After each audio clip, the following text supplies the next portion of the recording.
अस्सलाम वालेकुम नाजरीन। आज दिन 10 बजे इलेक्शन कमीशन ने ममनुआ फंडिंग के हवाले से एक बड़ा फैसला सुनाना है। नाजरीन, मैं तसलसल के साथ मुशाहिदा कर रहा हूँ कि नून लीग के जो तनख्वाहदार सहाफ़ी हैं और उनके जो सोशल मीडिया एक्टिविस्ट्स हैं वो इंतहाई एग्जेजरेशन और मुबालगा आराई से काम लेते हुए इस खुशफहमी में मुब्तला हो गए हैं कि आज इमरान खान साहब नाअहल होने जा रहे हैं, आज तहरीक इंसाफ पे पाबंदी लगने जा रही है। नाज़रीन, आज की इस वीडियो में एक दो खालिसतन कानूनी और आईनी नुकात मैं आपकी खिदमत में पेश कर रहा हूँ, जिसके बाद आप इस नतीजे पे पहुंच जाएंगे कि ऐसा कुछ नहीं होने वाला भाई।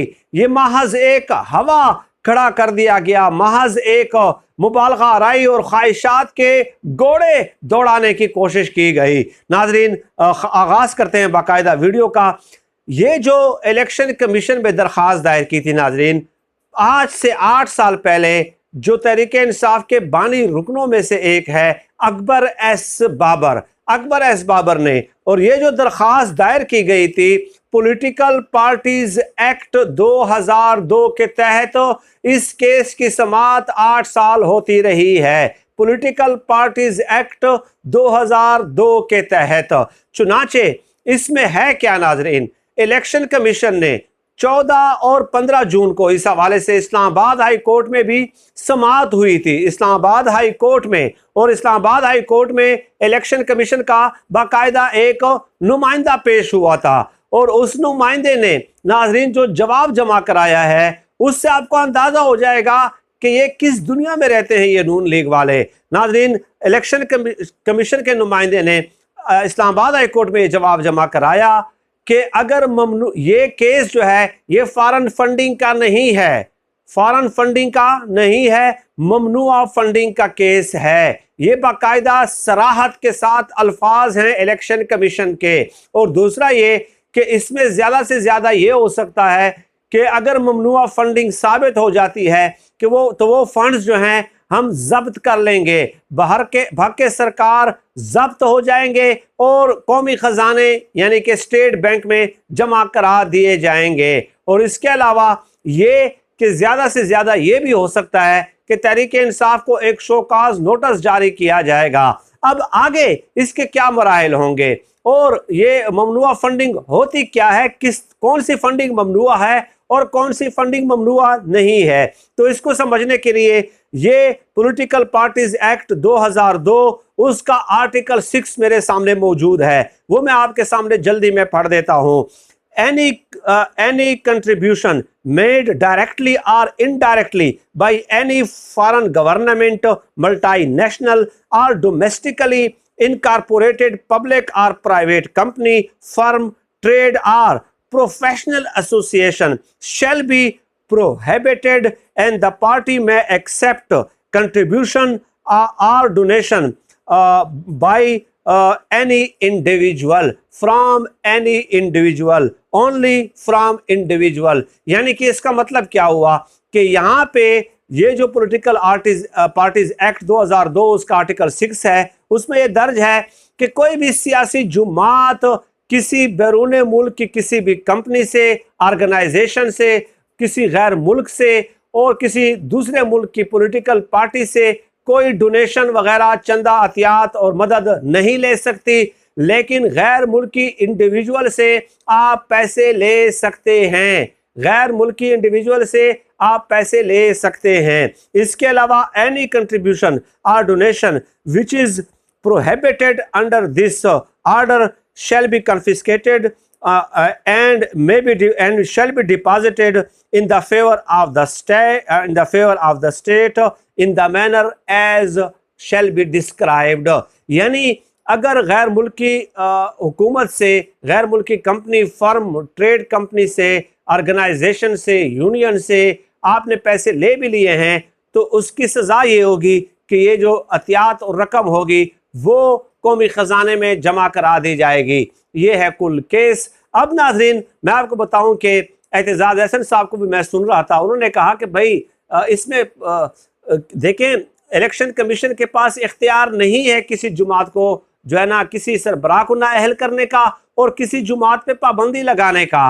उन्होंने एक हवाला भी दिया नैप का, नेशनल अवामी पार्टी थी 1975 में, और उस पे जुल्फ़िकार भुट्टो ने यही इल्ज़ाम लगाया था।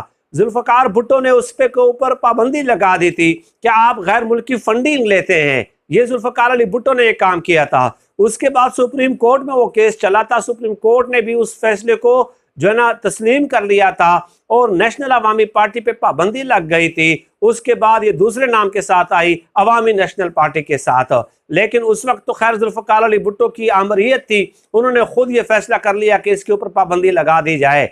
लेकिन यहाँ पे फॉरेन फंडिंग के हवाले से जो बात की जाती है, फॉरेन फंडिंग के हवाले से किसी भी केस को सुनना इलेक्शन कमीशन का इख्तियार ही नहीं है, वो सुन ही नहीं सकता। ये है ममनुआ फंडिंग कि आपने किसी गैर मुल्की पार्टी से, हुकूमत से, फर्म से, ट्रेड से, कंपनी से, ऑर्गेनाइजेशन से, कारपोरेशन से, यूनियन से पैसे लिए हैं या नहीं लिए।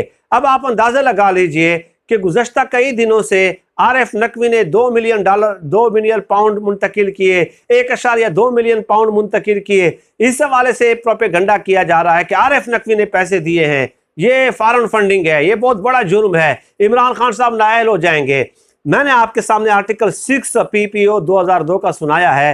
गैर मुल्की किसी भी इंडिविजुअल से पैसे लेना ममनुआ है ही नहीं पाकिस्तान के कानून में। तो ये एक तरफा एक प्रोपेगंडा होता है। लेट अस सी कि क्या होता है अगर गैर फॉरेन फंडिंग साबित हो जाती है।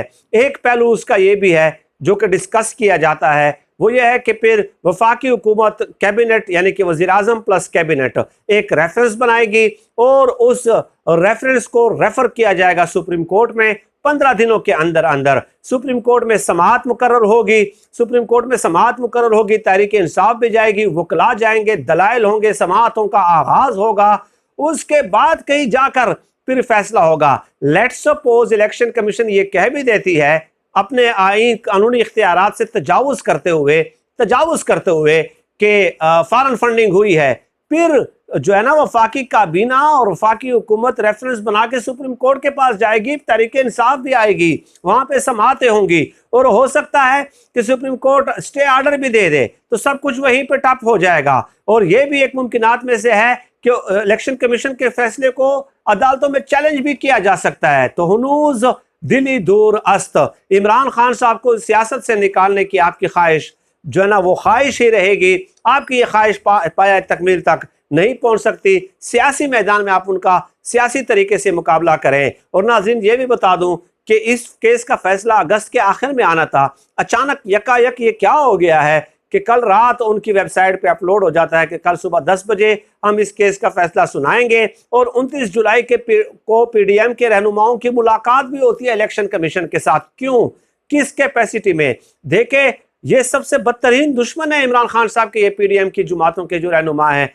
और शाहिद खाकान अब्बासी ने बाहर आके 29 जुलाई को बाकायदा प्रेस कॉन्फ्रेंस की है कि हमने चीफ इलेक्शन कमिश्नर से दरख्वास्त की है कि आप फॉरेन फंडिंग केस का फैसला जल्दी सुनाएं। भाई आप किस कैपेसिटी में कह रहे हैं? क्यों आपके कहने पे सुनाएं? आपने मुलाकात क्यों की? चीफ इलेक्शन कमिश्नर आपसे मिले क्यों? ये क्या फैसला किसी की ख्वाहिश पे होगा? क्या किसी की ख्वाहिशात पे फैसला होगा? इस तरह मुतालबात पे फैसले होंगे क्या? ये ऐसा किस मुल्क में होता है? किस मुल्क में ऐसा आज तक हुआ है? और नाज़रीन ये भी बता दूं आपको कि जुमेरात को इमरान खान साहब ने ऐलान किया था इलेक्शन कमीशन के बाहर एहतजाज का, और फिर यकायक उन्होंने मंगल को जो है ये ऐलान कर दिया कि जनाब आली हम फैसला सुनाने जा रहे हैं। और एक बात और याद रखें, कानूनी तौर पर अगर ममनुआ फंडिंग किसी गैर मुल्की कंपनी से साबित हो जाती है तो उसको जब्त करने के भी अपने कवायद और जवाबित हैं। ये नहीं है कि फौरन जब्त हो जाएगी, बल्कि अगर फंडिंग साबित होती है